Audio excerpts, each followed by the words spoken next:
ನಮ್ಮನೆ ತಿಂಡಿ ಯೂಟ್ಯೂಬ್ ಚಾನಲ್ಗೆ ಸ್ವಾಗತ. ನಾನಿವತ್ತು ಮಾಡ್ತಾ ಇರೋವಂಥದ್ದು ರುಚಿಕರವಾದ ಪಡವಲಕಾಯಿ ಪಲ್ಯ. ತುಂಬ ಡಿಫ್ರೆಂಟಾಗಿ ಮಾಡೋವಂಥ ಈ ಪಲ್ಯ ಮಾಡೋದು ಹೇಗೆ, ಹಾಗೆ ಮಾಡಲಿಕ್ಕೆ ಏನೇನು ಪದಾರ್ಥಗಳು ಬೇಕು ಅಂತ ಒಮ್ಮೆ ನೋಡ್ಕೊಳ್ಳೋಣ ಬನ್ನಿ. ಒಲೆ ಮೇಲೆ ಒಂದು ಬಾಂಡ್ಲ ಇಟ್ಕೊಂಡಿದ್ದೀನಿ. ಈ ಬಾಂಡ್ಲಕ್ಕೆ ಇವಾಗ 3 ಟೇಬಲ್ ಸ್ಪೂನಷ್ಟು ಎಣ್ಣೆ ಹಾಕ್ಕೊಳ್ತಿದ್ದೀನಿ. ಈ ಎಣ್ಣೆಗೀಗ ಸಾಸಿವೆ ಹಾಕ್ಕೊಳ್ತಿದ್ದೀನಿ. ಸಾಸಿವೆ ಸಿಡಿತಾ ಇದೆ. ಈಗ ಇದಕ್ಕೆ 1 ಟೇಬಲ್ ಸ್ಪೂನಷ್ಟು ಕಡಲೆಬೇಳೆಯನ್ನು ಹಾಕ್ಕೊಳ್ತಿದ್ದೀನಿ. ಉದ್ದಿನ ಬೇಳೆ 3/4 ಟೇಬಲ್ ಸ್ಪೂನಷ್ಟು ಹಾಕ್ಕೊಳ್ತಿದ್ದೀನಿ.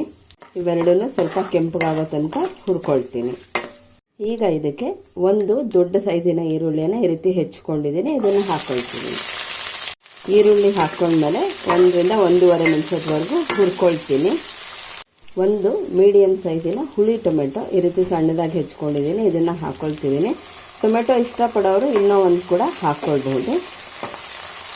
ಟೊಮೆಟೊನೂ ಹಾಕ್ಕೊಂಡು 1 ನಿಮಿಷ ಹುರ್ಕೊಂಡಿದ್ದಾದಮೇಲೆ ಈಗ ಪಡವಲಕಾಯಿ ಸೇರಿಸ್ಕೊಳ್ತಾ ಇದ್ದೀನಿ. ಪಡವಲಕಾಯಿ ಇಲ್ಲಿ 300 ರಿಂದ 350 ಗ್ರಾಮ್ನಷ್ಟು ಇತ್ತು.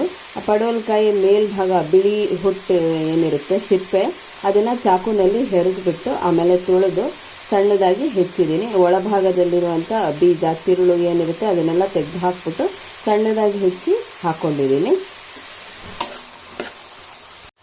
ಕರಿಬೇವಿನ ಸೊಪ್ಪು ಹಾಕ್ಕೊಳ್ತಿದ್ದೀನಿ. 50 ಗ್ರಾಮ್ನಷ್ಟು ಕಡಲೆಬೇಳೆ 1 ಗಂಟೆ ಮುಂಚೆನೇ ನಾನು ನೆನೆ ಹಾಕಿದ್ದೆ. ಈಗ ನೆಂದಿರೋಂಥ ಕಡಲೆಬೇಳೆನ ಇದ್ರ ಜೊತೆ ಸೇರಿಸ್ಕೊಳ್ತಿದ್ದೀನಿ. ಇದಕ್ಕೀಗ ಸ್ವಲ್ಪ ಉಪ್ಪನ್ನು ಸೇರಿಸ್ಕೊಳ್ತಾ ಇದ್ದೀನಿ. ಸ್ವಲ್ಪನೇ ಹಾಕ್ಕೊಳ್ತಿದ್ದೀನಿ. ಅರಿಶಿನ ಸ್ವಲ್ಪ. ಈಗ ಇದಿಷ್ಟನ್ನು ಒಂದು 4 ರಿಂದ 5 ನಿಮಿಷದವರೆಗೂ ಈ ಒಗ್ಗರಣೆಲೆ ಚೆನ್ನಾಗಿ ಈ ರೀತಿ ಹುರ್ಕೊಳ್ಳೋಣ. ಹುರ್ಕೊಂಡಿದ್ದಾಗಿದೆ. ನೀವು ನೋಡ್ಬೋದು ಕಡಲೆಬೇಳೆ ಮತ್ತು ಪಡವಲಕಾಯಿ ಎರಡೂ ಒಂದು 30% ಅಷ್ಟು ಈ ಒಗ್ಗರಣೆಲೆ ಬೆಂದ್ಕೊಂಡಿದೆ. ಈಗ ಇದಕ್ಕೆ ನೀರನ್ನು ಸೇರಿಸ್ಕೊಳ್ಳೋಣ. ಈ ಲೋಟದಲ್ಲಿ 1 ಲೋಟ ಅಷ್ಟು ನೀರನ್ನು ಹಾಕಿದ್ದೀನಿ. ಈಗ ಮುಚ್ಚಿಟ್ಬಿಟ್ಟು ಇದನ್ನು ಬೇಯಲಿಕ್ಕೆ ಬಿಡೋಣ. ಪಡವಲಕಾಯಿ ಮತ್ತು ಕಡಲೆಬೇಳೆ ಎರಡು ಬೇಯೋಷ್ಟರಲ್ಲಿ ಈ ಕಡೆ ನಾವು ಪಲ್ಯಕ್ಕೆ ಬೇಕಾಗಿರೋಂಥ ಮಸಾಲೆನ ರೆಡಿ ಮಾಡ್ಕೊಳ್ಳೋಣ. ಇಲ್ಲಿ 2.5 ಟೇಬಲ್ ಸ್ಪೂನಷ್ಟು ಕಾಯಿ ತುರಿಯನ್ನು ಹಾಕ್ಕೊಳ್ತಿದ್ದೀನಿ. ಅರ್ಧ ಸ್ಪೂನ್ ಜೀರಿಗೆ, 5 ಹಸಿಮೆಣಸಿನ್ಕಾಯಿ. ಖಾರ ಜಾಸ್ತಿ ಬೇಕು ಅನ್ನೋರು ಇನ್ನೊಂದೆರಡು ಹಾಕ್ಕೊಳ್ಬಹುದು.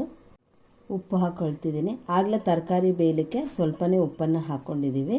ಈಗ ಉಳಿದಿರೋಂಥ ಉಪ್ಪನ್ನು ಹೀಗೆ ರುಬ್ಕೊಳ್ಳಿಕ್ಕೆ ಹಾಕ್ಕೊಳ್ತಿದ್ದೀನಿ. ಇದಿಷ್ಟನ್ನು ಈಗ ನೀರು ಹಾಕ್ದಿರ ರುಬ್ಕೊಳ್ತೀನಿ. ರುಬ್ಕೊಂಡಿದ್ದಾಗಿದೆ ನೋಡಿ. ಈ ರೀತಿ ತಡಿ ಪುಡಿ ಆಗಬೇಕು, ಆ ರೀತಿ ಮಾಡ್ಕೊಂಡಿದ್ದೀನಿ. ಪಡವಲಕಾಯಿ ಮತ್ತು ಕಡಲೆಬೇಳೆ ಎರಡು ಬೆಂದಿದೆಯಾ ಅಂತ ನೋಡೋಣ. ಒಂದು 12 ರಿಂದ 13 ನಿಮಿಷದವರೆಗೂ ಬೇಯಿಸ್ಕೊಂಡಿದ್ದೀನಿ. ಪಡವಲಕಾಯಿ ಬೆಂದಿದೆ, ಕಡಲೆಬೇಳೆ ಕೂಡ ಬೆಂದಿದೆ. ಈಗ ಇದಕ್ಕೆ ಆಗಲೇ ಪುಡಿ ಮಾಡಿ ಇಟ್ಕೊಂಡಿದ್ವಲ್ಲ, ಆ ಪುಡಿನ ಹಾಕ್ಕೊಳ್ಳೋಣ.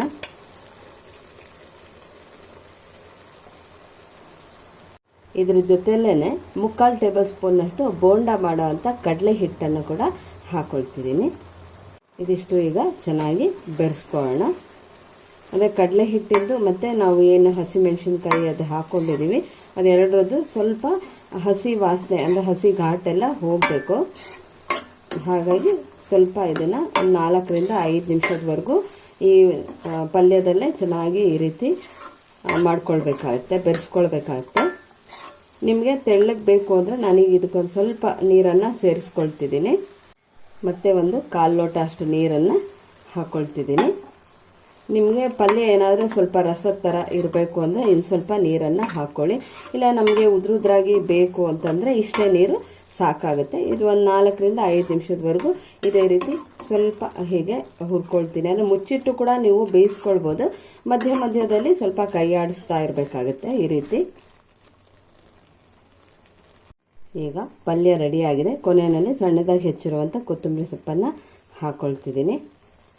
ಕೊತ್ತಂಬರಿ ಸೊಪ್ಪು ಹಾಕ್ಕೊಂಡು ಬೆರೆಸ್ಕೊಂಡಿದ್ದಾಗಿದೆ. ಈಗ ಸ್ಟವ್ ಆಫ್ ಮಾಡ್ಕೊಳ್ತಾ ಇದ್ದೀನಿ. ಕಡಲೆ ಹಿಟ್ಟು ಹಾಕ್ಕೊಂಡಿರೋದ್ರಿಂದ ಪದೇ ಈ ರೀತಿ ಕೈ ಆಡಿಸ್ತಾನೆ ಇರಬೇಕಾಗುತ್ತೆ, ಇಲ್ಲಾಂದರೆ ಬೇಗ ತಳ ಹಿಡಿದ್ಬಿಡುತ್ತೆ. ಈಗ ಈ ಪಲ್ಯನ ಒಂದು ಸರ್ವಿಂಗ್ ಬೌಲ್ಗೆ ತೆಕ್ಕೊಳ್ಳೋಣ. ಈಗ ನೋಡಿ, ಸೂಪರ್ ಆಗಿರೋಂಥ ಪಡವಲಕಾಯಿ ಪಲ್ಯ ತಯಾರಾಗಿದೆ. ನೀವು ಕೂಡ ಒಮ್ಮೆ ಟ್ರೈ ಮಾಡಿ ನೋಡಿ. ಇದು ಚಪಾತಿ, ರೊಟ್ಟಿ, ದೋಸೆ, ಅನ್ನ ಎಲ್ಲಾದ್ರ ಜೊತೆನೂ ಚೆನ್ನಾಗಿರುತ್ತೆ. ಇದು ಈ ಕಡೆ ತೆಳ್ಳಗೂ ಇಲ್ಲ, ಅಂದರೆ ನೀರಾಗೂ ಇಲ್ಲ, ಗ್ರೇವಿ ಥರನೂ ಇಲ್ಲ, ಅಥವಾ ಈ ಕಡೆ ಉದ್ರುದ್ರಾಗೂ ಇಲ್ಲ. ಆ ರೀತಿ ಮಾಡಿದ್ದೀನಿ ನಾನು. ನಿಮಗೆ ಸ್ವಲ್ಪ ಗ್ರೇವಿ ಥರ ಬೇಕು ಅಂದರೆ ಇನ್ನು ಸ್ವಲ್ಪ ನೀರನ್ನು ಹಾಕ್ಕೊಳ್ಳಿ. ಇಲ್ಲ ನಮ್ಗೆ ಉದ್ರುದ್ರಾಗಿ ಬೇಕು ಅಂದರೆ ನೀರು ಸ್ವಲ್ಪ ಕಡಿಮೆ ಹಾಕ್ಕೊಂಡ್ರೆ ಉದ್ರುದ್ರಾಗಿರೋ ಪಲ್ಯ ಕೂಡ ರೆಡಿ ಮಾಡ್ಕೋಬೋದು. ನಿಮ್ಗೆ ಯಾವ ರೀತಿ ಇಷ್ಟನೋ ಆ ರೀತಿ ಮಾಡ್ಕೊಳ್ಬೋದು. ನೀವು ಕೂಡ ಒಮ್ಮೆ ಟ್ರೈ ಮಾಡಿ ನೋಡಿ. ಈ ವಿಡಿಯೋ ನಿಮ್ಗೆ ಇಷ್ಟವಾದಲ್ಲಿ ಫ್ರೆಂಡ್ಸು, ರಿಲೇಟಿವ್ಸ್ ಎಲ್ಲರಿಗೂ ಶೇರ್ ಮಾಡಿ. ಈ ವಿಡಿಯೋ ನೋಡಿದ್ದಕ್ಕಾಗಿ ಧನ್ಯವಾದಗಳು.